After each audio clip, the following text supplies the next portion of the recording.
Sejam todos muito bem-vindos. Eu sou a Simone Tomazini, estou aqui com a Pamela Maria e juntas vamos apresentar o programa No Pé Delas, um programa direcionado a curiosidades, conhecimentos, informações e atualidades no mundo do futebol. E hoje eu estou aqui com um convidado muito especial, o João Pessoa, o João que nasceu em Foz do Iguaçu e hoje reside atualmente em Maringá. O João é ex-jogador de futebol e também foi diretor de futebol do Grêmio Maringá em 2022, inclusive trazendo a ascensão ao clube. O João também tem um projeto de futebol chamado JP10. E hoje ele está aqui para conversar com a gente sobre como funciona o futebol. Seja muito bem-vindo, João. Obrigado, Simone, obrigado, Pamela, pelo convite. É um prazer, estar participando desse programa e espero poder contribuir aí com as dúvidas que vocês tenham e que as perguntas sejam bem explicadas aí. Muito bem, João. Como foi dito, a pauta de hoje é como funciona o futebol. Então, iniciaremos com os questionamentos sobre o futebol. Mas antes disso, fala um pouquinho de você, um pouquinho da sua trajetória como jogador, como que foi essa passagem de jogador para diretor de futebol, estando à frente de um clube de renome, como foi o clube do Grêmio Maringá, na época que você estava na direção. Fala um pouquinho pra gente, para nós conhecermos quem é o João Pessoa hoje. Legal. Bom, eu iniciei minha carreira, Pamela, ainda garoto, com 12 anos, a gente saiu de casa, como todos os garotos fazem, com aquele sonho de ser atleta de futebol. E o primeiro clube que eu tive a oportunidade de chegar foi o Matsubara. Hoje é um clube que está inexistente, e depois tive a felicidade de chegar no Paraná Clube, onde ali eu passei por 10 anos da minha vida. Ou seja, toda a categoria de base, todo o começo foi feito no Paraná Clube. Então eu falo que é o clube que me formou e me lançou para o futebol brasileiro, E tive assim condição de jogar profissional pelo próprio Paraná Clube.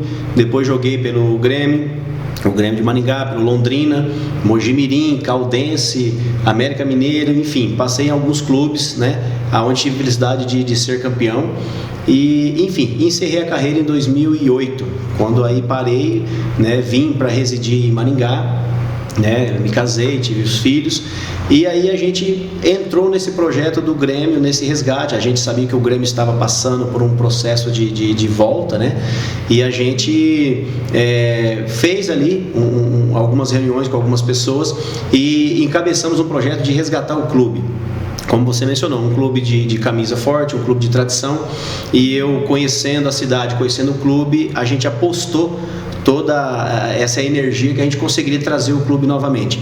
E assim foi feito, trouxemos o Grêmio, conseguimos trazer pessoas para investir dentro do clube e fomos felizes aí em 2022, como você também sabe, trazendo o título do campeonato da terceira divisão.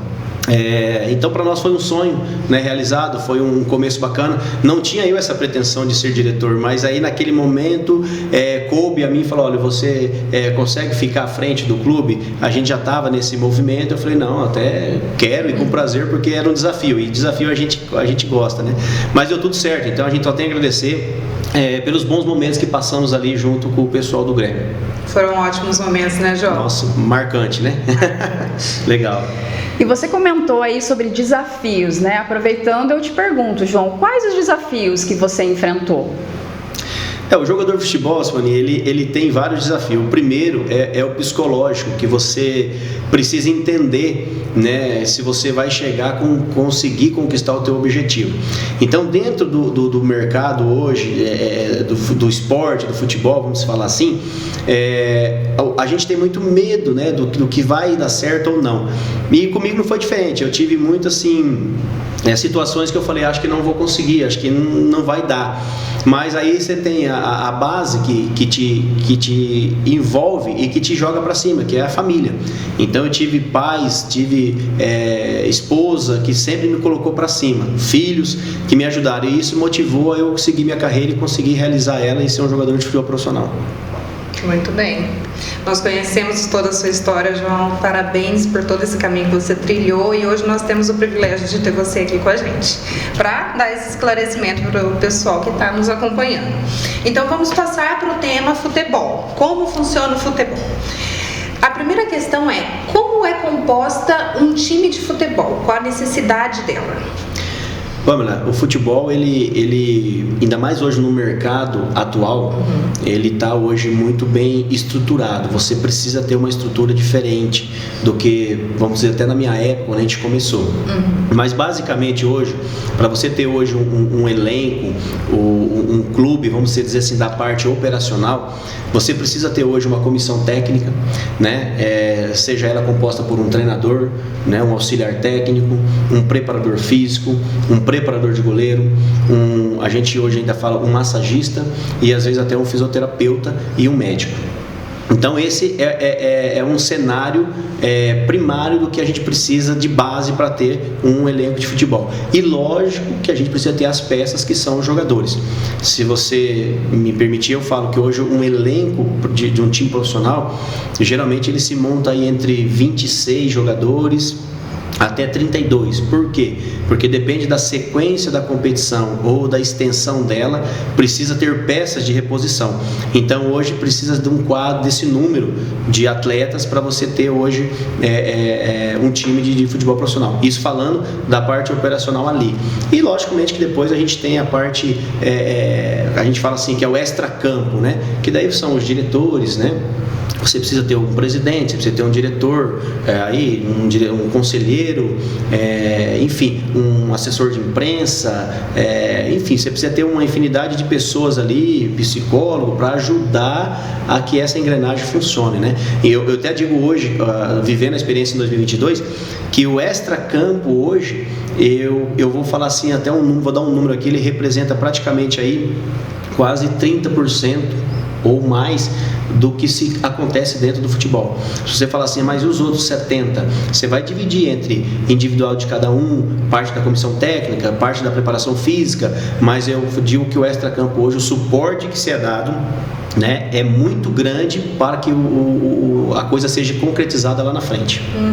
Uma das coisas, João Pessoa, que você comentou aqui só pegando o gancho, comentou nessa explicação sua, que nós estamos com o objetivo de se fazer esclarecimentos, principalmente de termos no futebol. Você falou peças de substituição. O que seriam essas peças de substituição dentro do jogo, do time? O linguajar popular do futebol seria um exemplo. Hoje, geralmente, você tem um time considerado, entre aspas, titular, né? São lá 11 jogadores. Então, você leva mais 7, mais 8 jogadores para a reserva e você precisa ter mais 7 ou 10 jogadores ali, que são aquelas peças, porque se um jogador tem uma lesão, se um jogador toma um cartão amarelo, se um jogador às vezes não está bem, então você tem peças para você reposicionar. Você fala, olha, o jogador A não está legal, eu vou trocar ele pelo jogador B. Então, por isso que você precisa ter dentro de um elenco, você precisa ter essas peças. Por isso que a gente fala assim no linguajar do futebol, que um time de futebol não são 11 jogadores, são 26, são 28, são 32, são a quantidade que o treinador exige para ele montar uma equipe.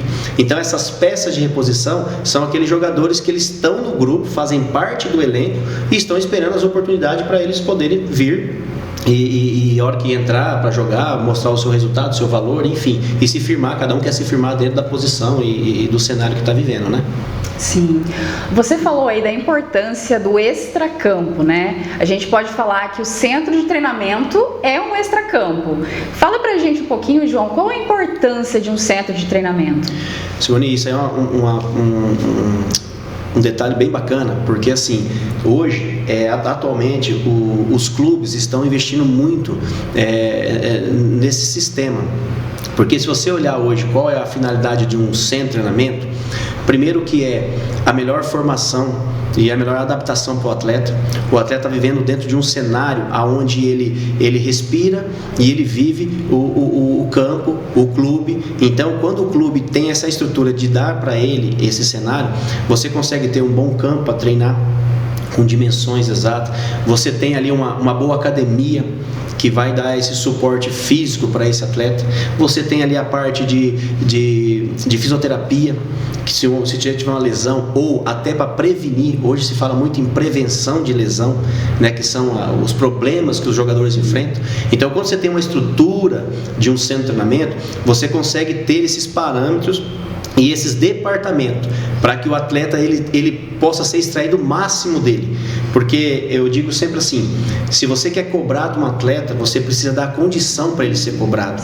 Então ele precisa ter uma boa alimentação, ele precisa ter um bom campo para ele trabalhar, ele precisa ter uma boa bola, ele precisa ter material ali no dia a dia para ele poder desenvolver o trabalho dele. Aí eu treinei, preciso me recuperar, ele tem que ter uma boa fisioterapia, uma pessoa capacitada com entendimento para fazer essa recuperação desse atleta. Então hoje a gente vê muitas clínicas aí que trabalham muito em parceria com os clubes para dar esse suporte, porque hoje, para você entender um jogador que joga hoje 90 minutos de uma partida, ele não pode entrar em campo antes, pelo menos, de 48 horas.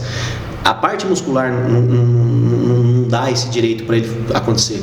Então, como o calendário é extenso em muitos clubes, você precisa ter esse extra-campo, que são essas particularidades que fazem toda a diferença hoje dentro do elenco ou de um cenário do futebol. E quando não se tem, João, como que funciona?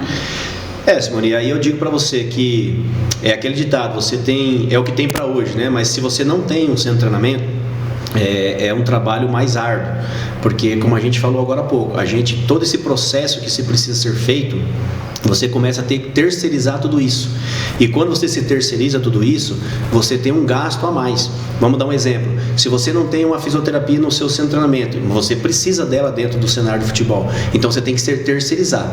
Tem duas situações. Ou essa clínica, essa fisioterapia, ela é uma parceira do clube, né? Ou ela é paga 100%. Uma academia, se você não tem, você tem que usar a academia, mas ou ela vai vir em forma de patrocínio e parcerias, ou você tem que pagar. Então, tudo que você não tem no centro de treinamento, você tem que terceirizar, porque você precisa dar esse suporte para o atleta, ele precisa disso, ele não pode ficar sem, e aí, às vezes, fica mais caro. Se você fala assim, mas e os campos? Como que faz?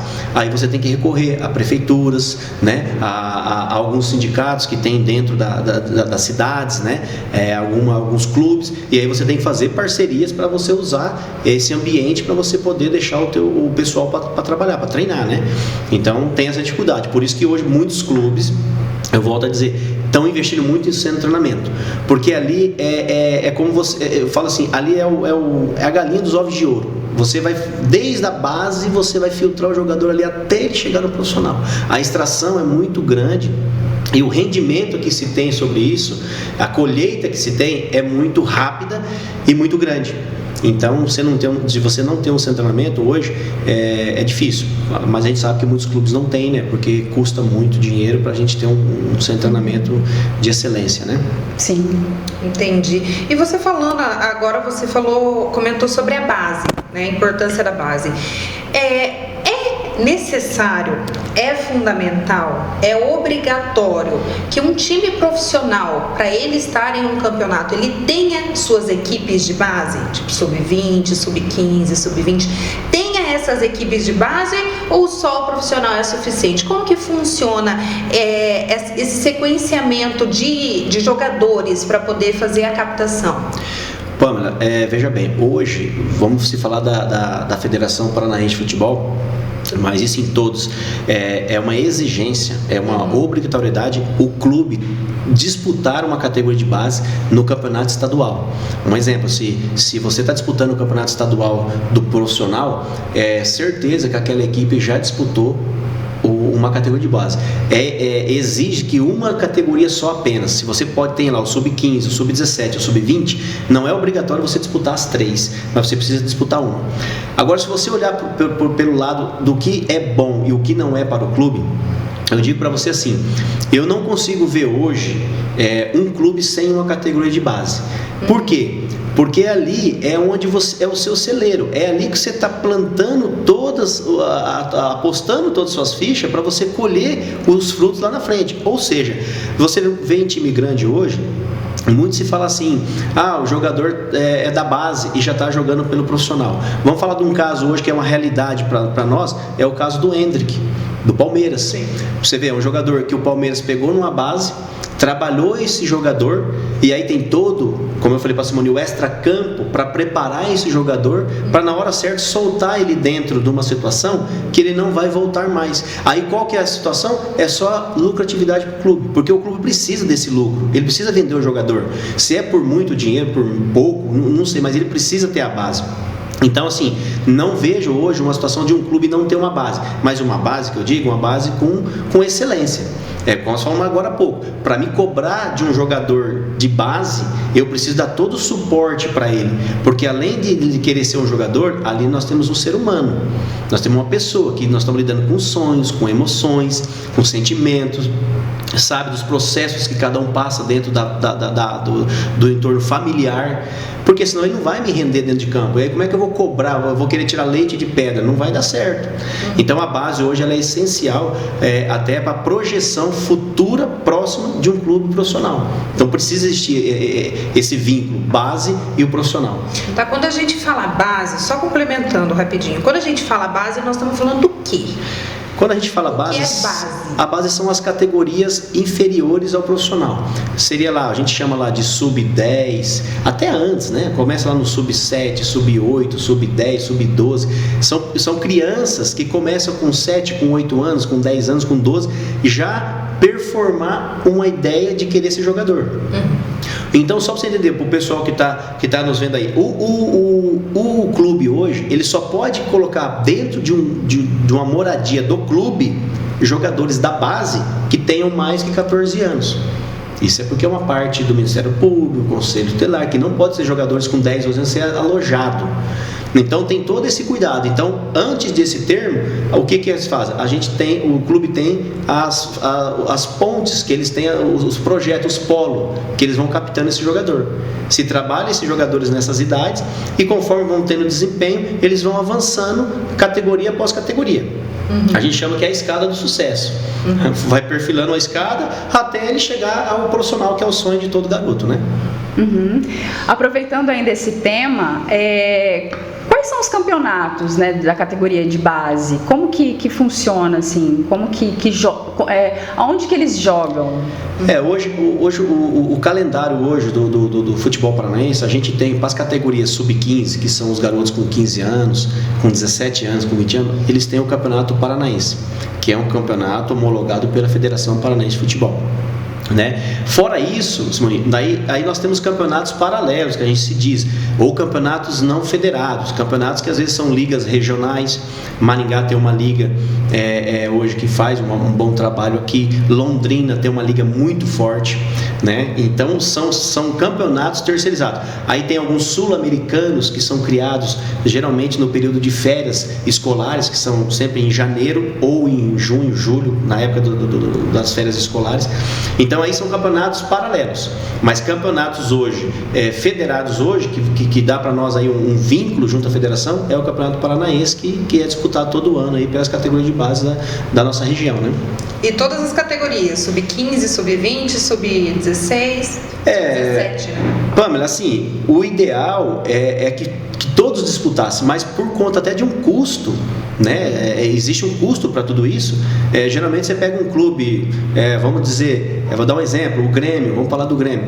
O Grêmio, ele hoje vai disputar o Campeonato Paranaense sub-15, sub-17 e sub-20.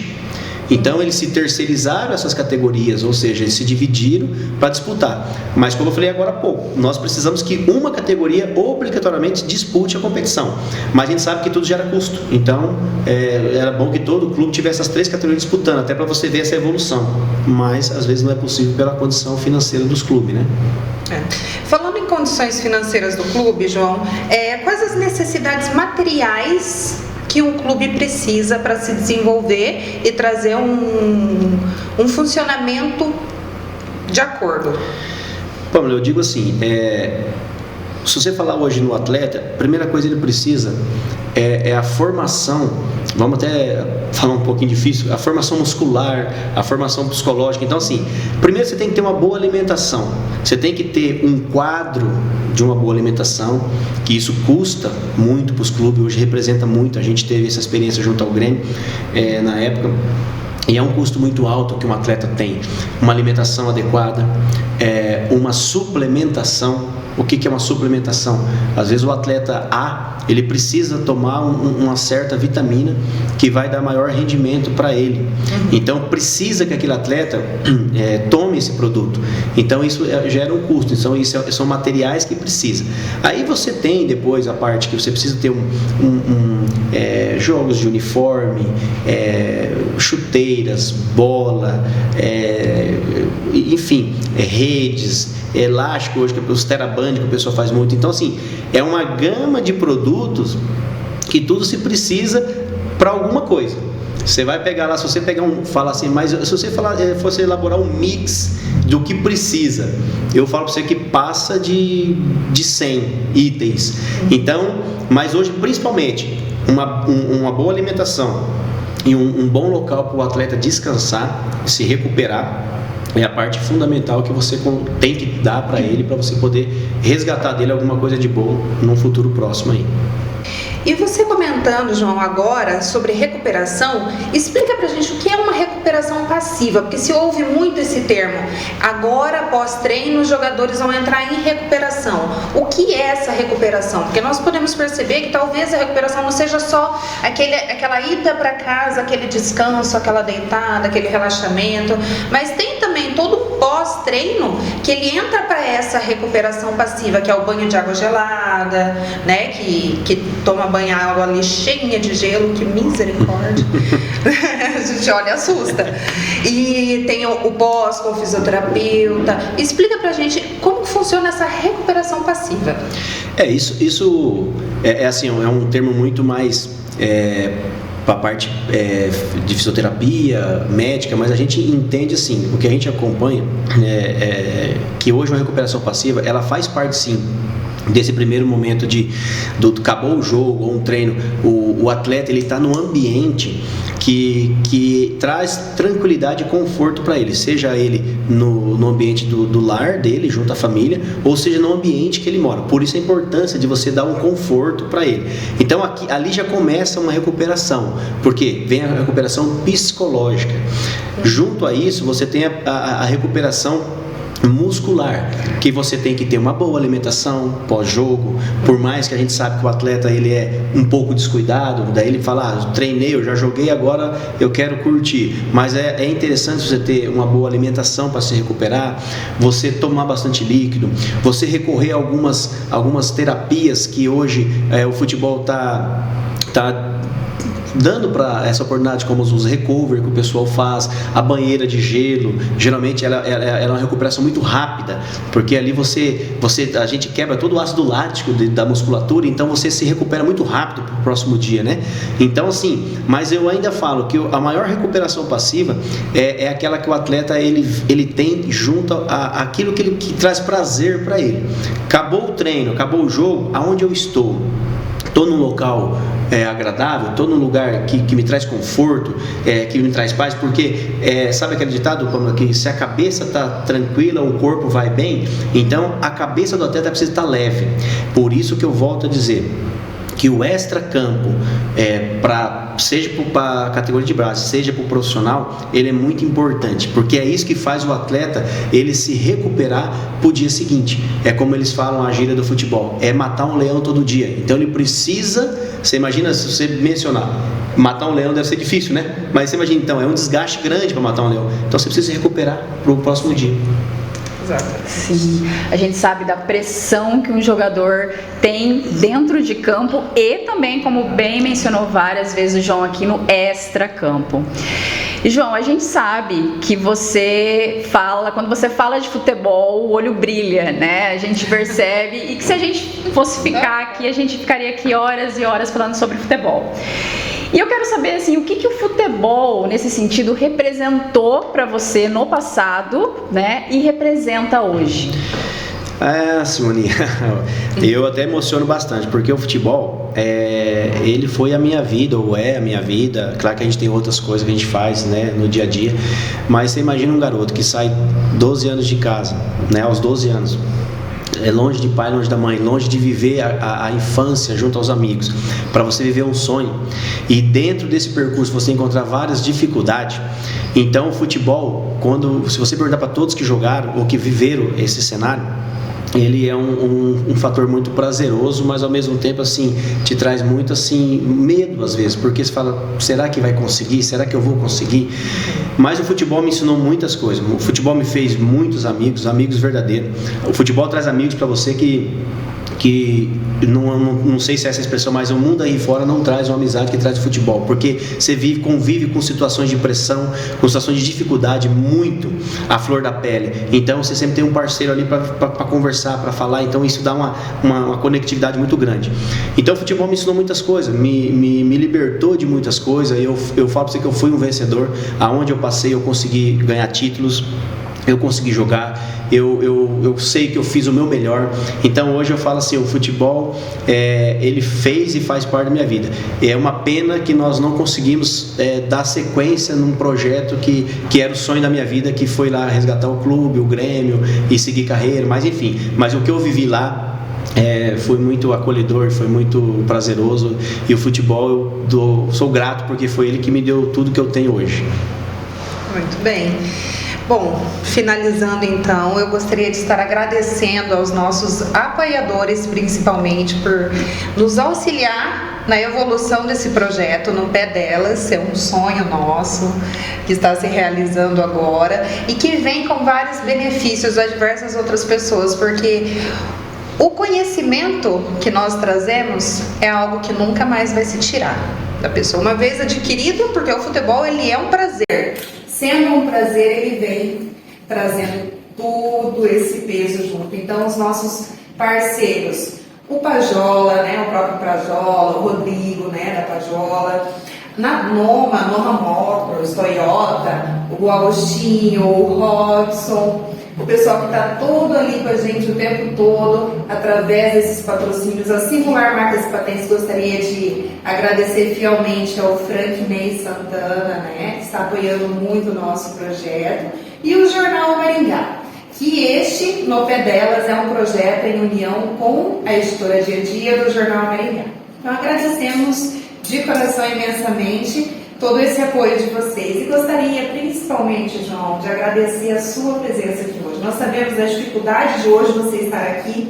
O João está com o neném recém-nascido em casa, tem alguns filhos já, deixou a esposa, neném em casa, precisando do apoio dele para estar aqui nos ajudando e transmitindo também para vocês essas informações sobre o futebol de qualidade. Como vocês puderam perceber, o João ele tem a sua história no futebol, ele tem o seu peso no futebol e veio hoje nos auxiliar. João, olha, muito obrigada, você é muito bem-vindo ao nosso projeto No Pé Delas, e as portas estarão sempre abertas para um retorno. Bom, eu agradeço, Simone, meninas aí, que a gente se encanta, porque são pessoas maravilhosas, e agradecer ao pessoal aí, e eu digo para você que eu que fico à disposição. Espero ter contribuído com esse projeto. Tenho certeza que vai ser um sucesso. Achei muito legal o No Pé Delas, bacana, foi show. Mas assim, conte comigo, tá? E sempre que eu puder, eu vou estar ajudando, porque, como eu falo, o futebol ele envolve pessoas maravilhosas, E sempre vamos falar, as resenhas são boas quando a gente fala de futebol, É isso aí, obrigado a vocês, tá? Muito obrigada, a gente agradece.